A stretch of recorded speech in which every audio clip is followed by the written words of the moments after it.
We attended the Classic American Steakhouse class at the Viking Cooking School located in Harrah's Casino in Atlantic City.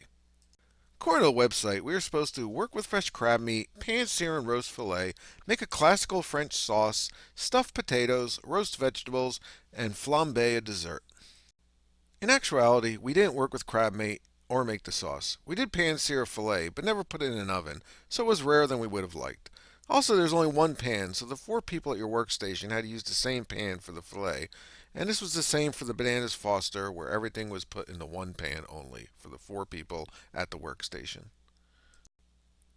You get a very small crab meat and mushroom appetizer that was served cold in the beginning, and then you don't eat anything until about after 8, more than 2 hours into the class.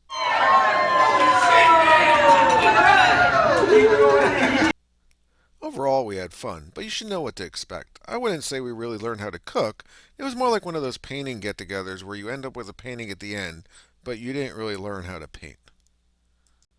Thanks for watching, and please like and subscribe.